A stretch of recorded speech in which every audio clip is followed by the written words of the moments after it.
Irmãos, dando continuidade à nossa exposição no Novo Testamento, na sequência, vamos abrir em Mateus capítulo 12, versos 46 a 50. Mateus capítulo 12, versos 46 a 50.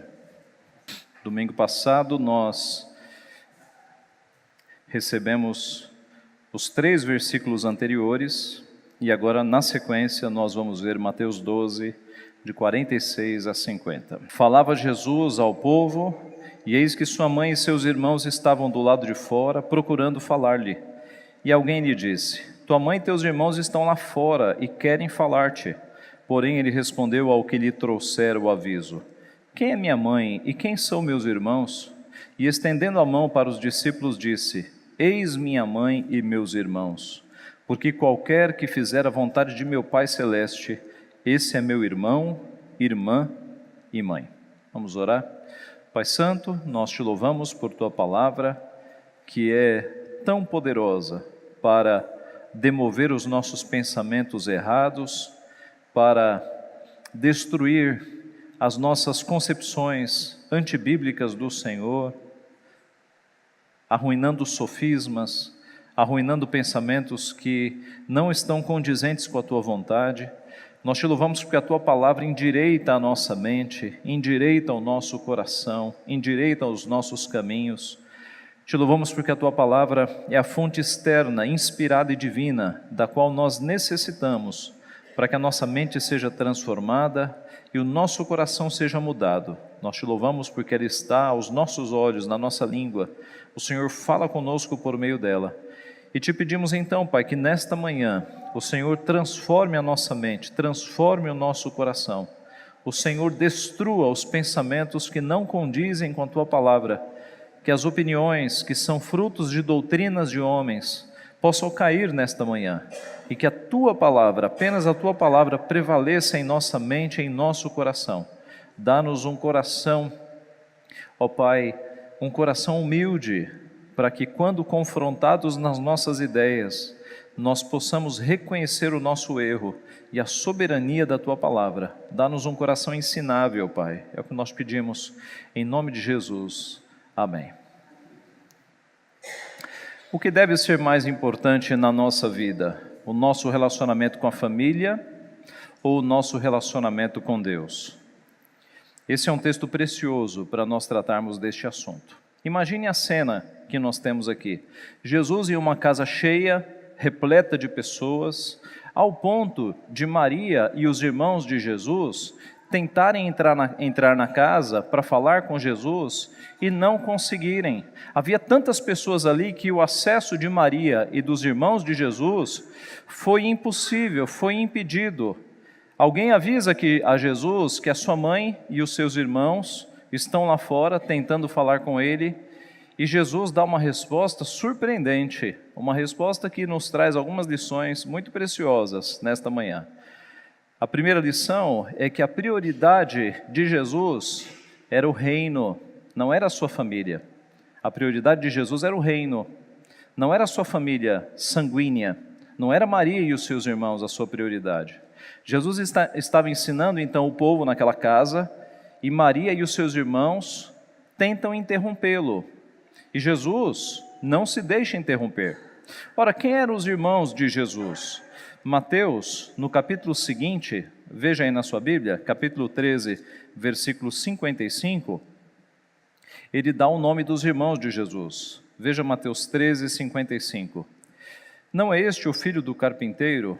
Não se chama sua mãe Maria e seus irmãos Tiago, José, Simão e Judas? Os 4 irmãos de Jesus eram estes: Tiago, José, Simão e Judas. Mas Jesus tinha irmãs também. Veja o verso 56. Não vivem entre nós todas as suas irmãs? O texto não fala o nome das irmãs, mas Jesus tinha irmãos, 4, e tinha algumas irmãs.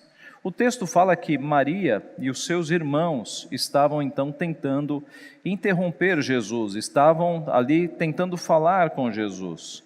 Ora, por que eles estavam procurando a Jesus? Mateus não explica, mas o evangelista Marcos dá uma explicação muito provável.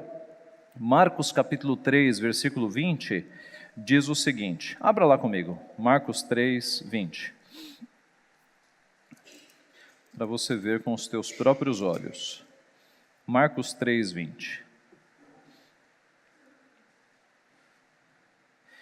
Falando de Jesus. Então ele foi para casa. Não obstante, a multidão afluiu de novo, de tal modo que nem podiam comer. E quando os parentes de Jesus ouviram isto, saíram para o prender, porque diziam, está fora de si.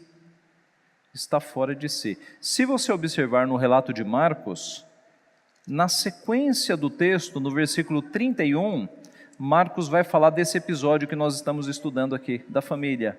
Então, isso tem levado a maioria dos estudiosos a entender que a família de Jesus estava ali, Maria e os seus irmãos estavam ali, preocupados com Jesus, achando que Jesus estava fora de si, porque a multidão afluía para com Jesus, para ouvir os ensinamentos de Jesus, que Jesus mal podia fazer as suas próprias refeições. Ora, isso combina, isso harmoniza com o relato de João, quando João, no capítulo 7, versículo 5, diz que nem mesmo os seus irmãos criam nele. Os irmãos físicos, sanguíneos de Jesus, não criam em Jesus. Isso harmoniza com outro texto, quando Jesus diz que o profeta não tem honra na sua própria casa, porque os da cidade e até os da própria família não criam em Jesus. Maria cria, mas os seus irmãos não. Então, Jesus não aceita esta interrupção.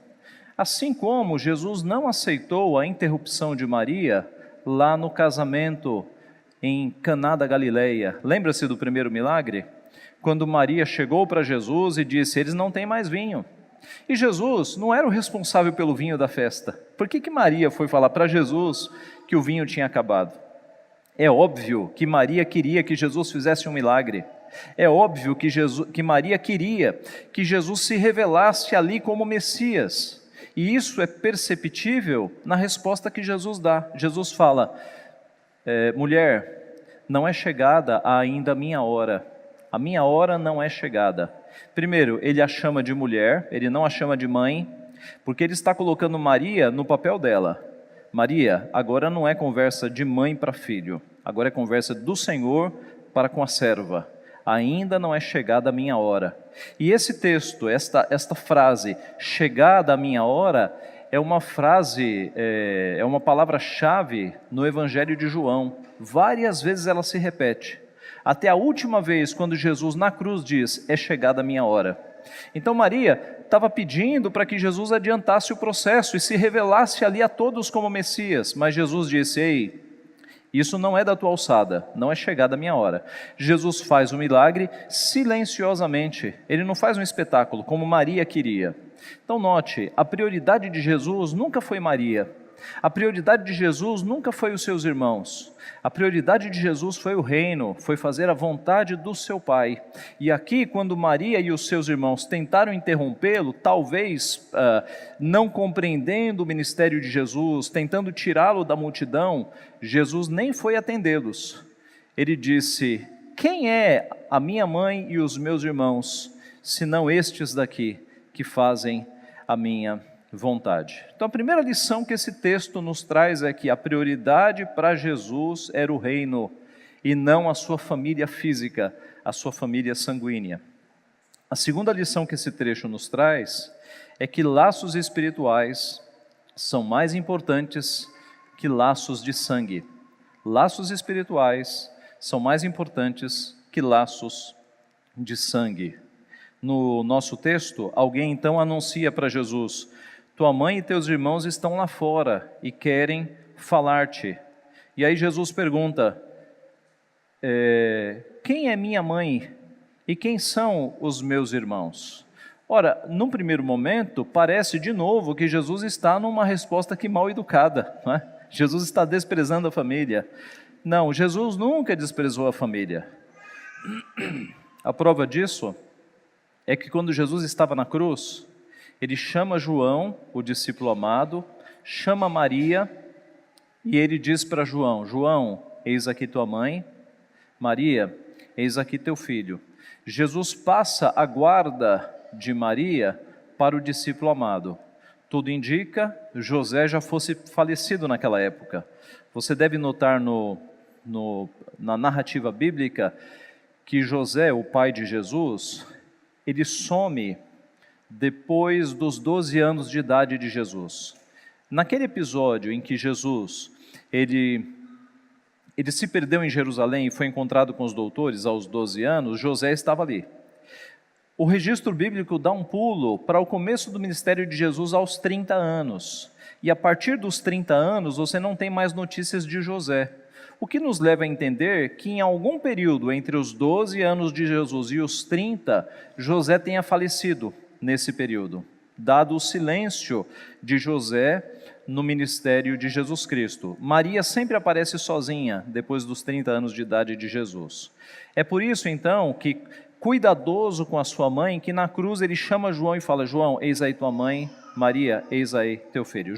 Jesus era o filho mais velho, ele tinha a responsabilidade de passar o cuidado de Maria para algum dos seus irmãos ou para o próprio João, que era o discípulo amado.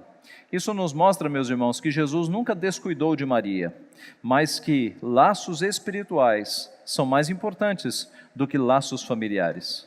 Um dia na glória, nós não teremos mais os laços familiares que nós temos aqui na terra. Será outra coisa lá em cima. Os nossos laços serão laços de afinidade espiritual, de relacionamento espiritual. Nós já temos um pouco, nós já temos como que uma amostra desses laços aqui na terra. Para alguns de vocês, eu tenho certeza, há mais comunhão entre irmãos da igreja do que por vezes com irmãos na fé, não é assim? Aliás, com irmãos da família. Por vezes nós temos muito mais afinidade e muito mais relacionamento com os irmãos da fé do que com os irmãos da própria casa, da própria família. E Jesus Cristo, ele mostrou que esses laços espirituais são superiores. Por exemplo, quando em Mateus 10:37, Mateus registrou palavras de Jesus: quem ama seu pai ou sua mãe mais do que a mim, não é digno de mim. Quem ama seu filho ou sua filha mais do que a mim, não é digno de mim. A palavra de Deus nos mostra que o nosso amor maior deve ser por Deus. O texto não está dizendo que nós não devemos amar o nosso pai, a nossa mãe e os nossos filhos. Devemos, mas o nosso amor maior deve ser para com Deus. Por quê? Se o teu amor maior for para com os seus pais, no dia em que eles morrerem, a sua vida está acabada. Você vai cair numa depressão. Se o significado da sua vida está nos teus filhos, se Deus o livre, Deus levar um filho teu, o que vai ser da tua vida? E aliás, muitos pais não se levantam de uma queda desta, de perder um filho. Alguns pais acabam com a própria vida, a vida acaba depois da morte de um filho, porque a esperança estava tanto naquele filho, que morrendo o filho acabou toda a razão de viver. O contrário é verdadeiro, né? Há pais que perdem um filho e Deus reconstrói as suas vidas. Aqui na igreja temos exemplos, inclusive, de pais que seguraram-se firme nas mãos de Deus e Deus os levantou, não obstante terem perdido um dos seus filhos. Mas a palavra de Deus nos mostra que os laços espirituais são superiores. Jesus disse, Lucas 14:26, se alguém vem a mim e não aborrece seu pai e mãe e mulher e filhos, irmãs e irmãs, e ainda a própria vida, não pode ser meu discípulo. Jesus colocou seguir a Deus, seguir a Cristo como prioridade. Mateus 19:29, um texto consolador. E todo aquele que tiver deixado casas, ou irmãos, ou irmãs, ou pai, ou mãe, ou mulher, ou filhos, ou campos, por causa do meu nome, receberá muitas vezes mais e herdará a vida eterna. Alguns de vocês, eu sei, deixaram casas porque os pais não concordavam com o evangelho. Alguns de vocês não têm um relacionamento profundo com seus parentes e familiares porque eles não seguem a Cristo. E meus irmãos, é isso mesmo. Jesus Cristo profetizou que se nós o seguíssemos, nós não teríamos total relacionamento com aqueles que não o seguem. Ele disse num texto muito duro que estarão divididos, quando ele diz que ele não veio trazer a paz, mas trazer a espada. Ele continua dizendo: estarão divididos pai contra filho, filho contra pai, mãe contra filha, filha contra mãe, sogra contra nora e nora contra sogra. Lucas 2, 53. Então, laços espirituais são mais importantes que laços familiares. Nós damos prioridade a Jesus Cristo e nós oramos pelos nossos familiares, nós os evangelizamos para que eles conheçam a verdade e venham para os caminhos de Cristo, mas o nosso compromisso não está com eles, o nosso compromisso está com Deus. Terceira e última lição: a vontade do Pai é mais importante que a vontade da família. O versículo 50. Porque qualquer que fizer a vontade de meu Pai Celeste, esse é meu irmão, irmã e mãe. Esse texto é muito precioso quando ele diz: qualquer que fizer a vontade de meu Pai Celeste. Imagine a cena, Jesus rodeado de pessoas, uma multidão de pessoas naquela casa. Aí vem a mãe e os irmãos de Jesus querendo falar com ele. E Jesus, ele pergunta: quem é meu pai e meus irmãos? Estes aqui. E ele aponta para aqueles discípulos, homens e mulheres e moças e jovens, possivelmente crianças que estavam ali. E ele aponta: qualquer destes que fizer a vontade de meu Pai, esse será meu irmão, minha irmã e minha mãe. Qualquer. Meus irmãos, o mundo rejeita a muitos de nós, por razões diferentes, né? Rejeita por questões financeiras, rejeita por questões de pele, por racismo, por discriminação social. O mundo nos rejeita, muitos de nós são rejeitados no mundo, mas Cristo é aquele que olha para nós e diz: qualquer de vocês que fizer a vontade do meu Pai, é meu irmão, é minha irmã, é minha mãe. Veja o amor de Jesus Cristo aqui. O amor de Cristo nos trazendo para dentro da sua família.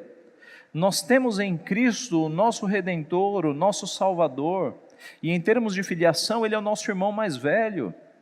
Quando o mundo persegue a igreja e mata pessoas, e isso está acontecendo do outro lado do mundo, o mundo não percebe que estão matando irmãos de Jesus Cristo. E qual será a sua fúria quando Ele retornar?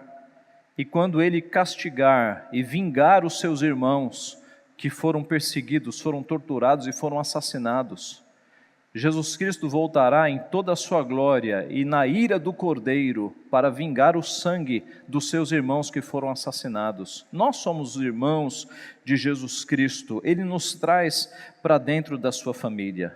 Lucas, narrando o mesmo episódio, ele diz, nas palavras de Jesus, que irmãos são aqueles que ouvem a palavra de Deus e a praticam. Lucas 8, 21.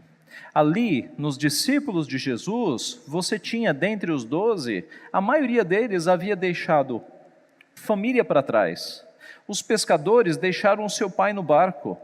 Mateus deixou a sua coletoria.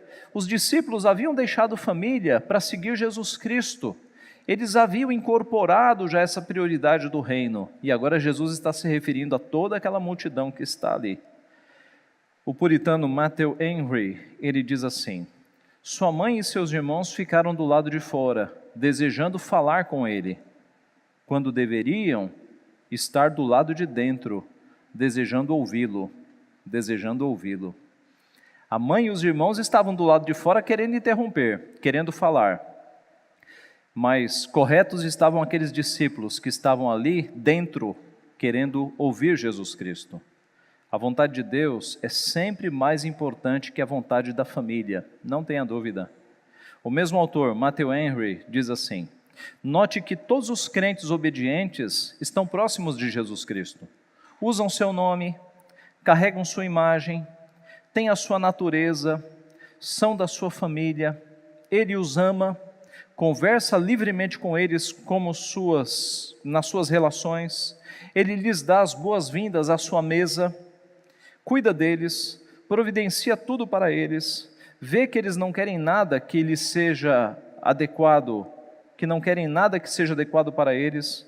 Quando ele morreu, deixou-lhes ricos legados, e agora ele está no céu, mantém uma correspondência com eles, e finalmente terá todos eles com ele, e nada deixará de fazer parte da sua família.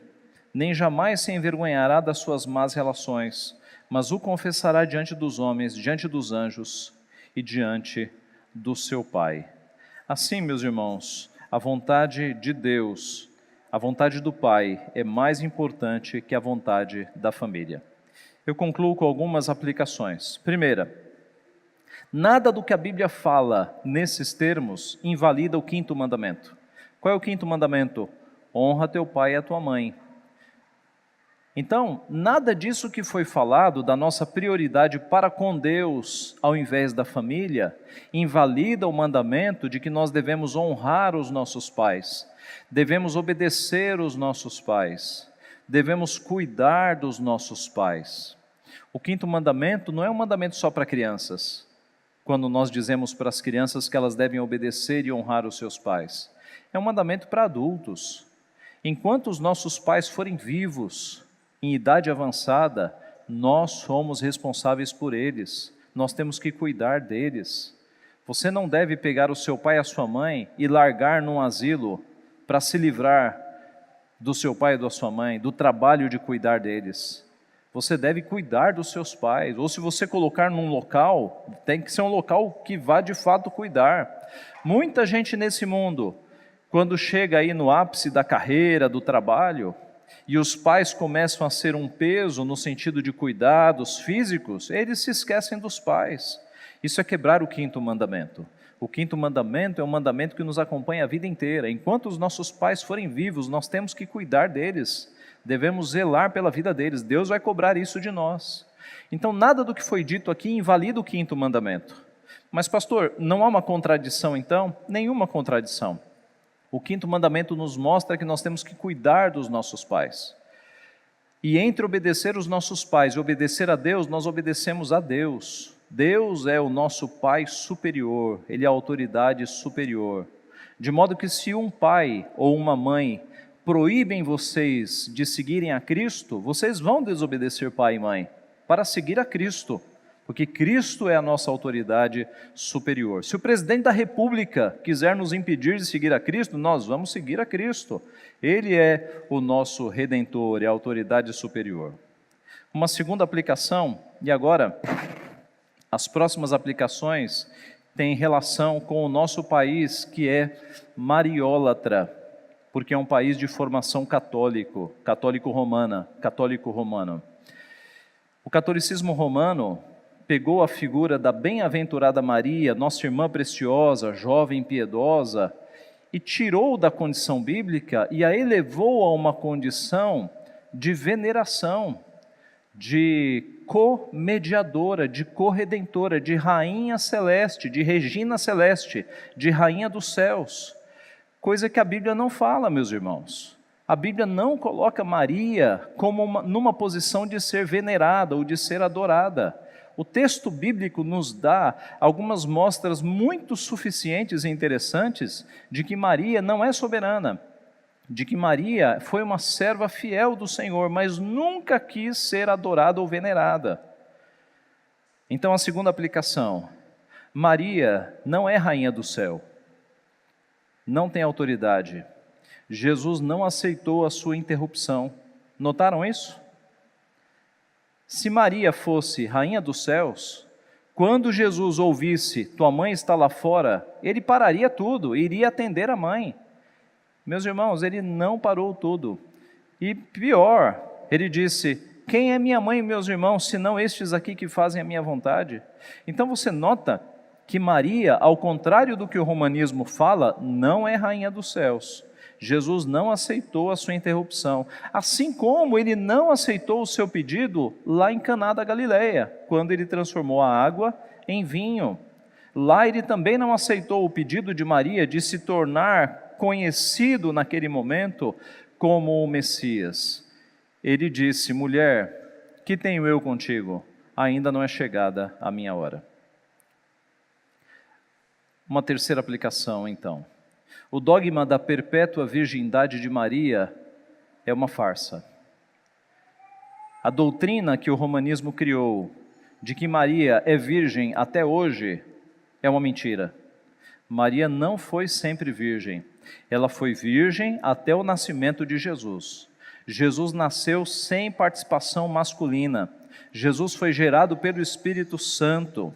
Maria achou-se grávida sem ter relação nenhuma com José. Mas o texto bíblico nos mostra que Maria teve filhos e filhas. Nós vimos. Mateus 13, 55 e 56. Os irmãos de Jesus estão listados ali. Há uma menção às irmãs de Jesus. O catolicismo romano diz que eram primos. Não, o texto está falando que são irmãos. Se fossem primos, apareceriam como primos. A tradução é irmãos mesmo. Então, depois que Jesus nasceu, José passou a coabitar com Maria e eles tiveram 4 homens e mais algumas filhas. Aliás, o texto bíblico de Mateus, no comecinho de Mateus 1:25, Mateus 1:25 diz assim: contudo, não a conheceu, enquanto ela não deu à luz um filho a quem pôs o nome de Jesus. Note, José não a conheceu, não teve relação com Maria, enquanto ela não deu à luz um filho. Até o momento de Jesus nascer, eles não tiveram relação. O texto abre a margem total para que eles tenham relações depois, confirmado com os textos que falam dos irmãos e das irmãs de Jesus. Uma quarta aplicação. Para Jesus, Maria não era mais importante do que um discípulo. Jesus não parou tudo o que estava fazendo para atendê-la, mas olhou para os discípulos e disse que estes são meus irmãos, irmãs e mãe. Então note que para Jesus os laços espirituais já eram mais fortes do que os laços físicos. Ele não considerou Maria como mais importante do que os seus discípulos. Jesus é a mostra de que laços espirituais são mais importantes do que laços físicos. E uma última aplicação. Maria foi bem-aventurada, foi uma moça piedosa, merece todo o nosso respeito. Mas nós a respeitamos quando não atribuímos a ela títulos que a Bíblia não atribui, como corredentora, rainha dos céus e alguém que é digna de adoração. A Bíblia nunca fez isso, meus irmãos. Você não encontra na Bíblia Maria sendo adorada, Maria sendo venerada. Maria é uma serva piedosa, que depois da morte e ressurreição de Jesus, ela se junta aos discípulos da igreja, naquela ocasião 120 discípulos, e nós a encontramos ali junto com os 120 primeiros discípulos adorando ao Senhor, mas ela nunca foi objeto de adoração, isso foi uma invenção do catolicismo romano. Assim, meus irmãos, que Deus nos abençoe, que nós cumpramos o 5º mandamento, que nós honremos os nossos pais, que nós cuidemos deles, e que numa diferença entre obedecer os pais e obedecer a Cristo, que nós obedeçamos a Cristo, porque, como nós vimos nesta manhã, a prioridade do reino não é a família, laços espirituais são mais importantes que laços de sangue, e a vontade do Pai é mais importante que a vontade da família. Que Deus assim nos abençoe. Amém.